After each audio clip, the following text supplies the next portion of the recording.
mula ulo, mukhang talampakan. Hanggang talampakan. Tara na at makipag-ututang dila kay Laika Barista!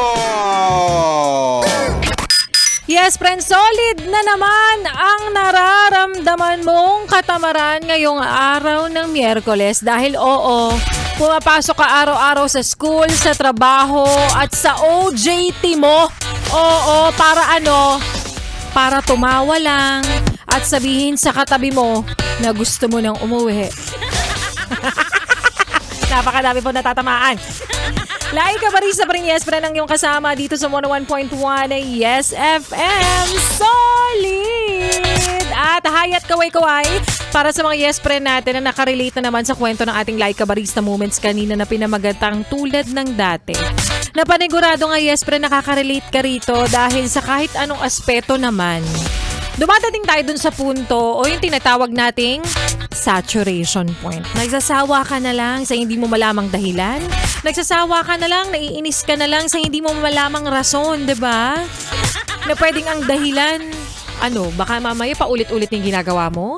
Paulit-ulit na lang yung nangyayari sa relasyon nyo. Nagiging routinary na yung ginagawa nyong dalawa sa relasyon.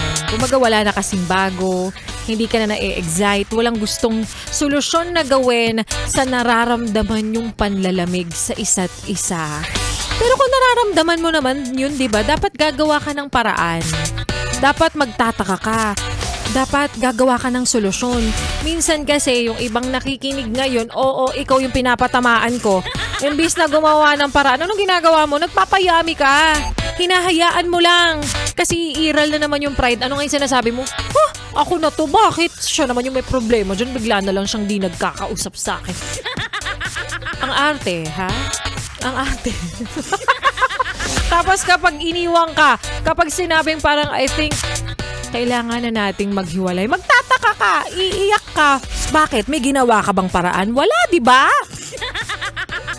Again, hindi ba sakit na nakikita mo yung taong pinagdasal mo na tinitake for granted mo na lang ngayon? No? Para sa'yo? Na ngayon na nakikinig na walang ginagawang paraan, sabi nga nila kapag nararamdaman mo yan, balikan mo daw yung rason kung bakit pinili mo siya. Bakit ginusto mo siyang makilala. Balikan mo yung araw na una kang ngumiti dahil sa kanya. Ay! Pero effective yan, O kaya minsan kapag, alam mo na, kapag bagong sweldo, lumabas kayo, tsaka mo abutan ng 1,000. Ewan ko na lang talaga kung hindi pa maging maganda yung mood niyan, di ba? Well, ganun talaga, yes, friend. Pera ang sagot sa lahat, gagaan talaga ang lahat. Pera ang naging solusyon para maging maganda ulit at maging mainit ang pagmamahalan at ng relasyon. Well, totoo naman. Kopya?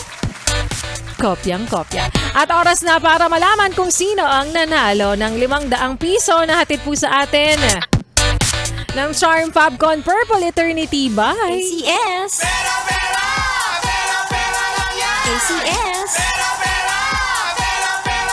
ACS. Para sa ating like katanungan kanina na, iba talaga ang bango ng Charm Fabcon Purple Eternity. Ano naman ang tawag sa taong loyal sa'yo kahit hindi mo bantayan? Is it A, tapat, B, malupit, or C, masarap? Alam mo, kapag loyal na siya, faithful pa, lahat yan tamang kasagutan. Kaya naman congratulations sa ating yes friend na nanalo ng 500 piso. Jomera Anas! Congratulations sa iyo. At sa mga oras na ito, alam ko nakikinig ka, kaya ipagkalat mo na ikaw ay sinuwerte at nakatanggap ng 500 piso na hatid po sa iyo at sa atin din ng Charm Fabcon Purple Eternity. Bye! ACS. ACS.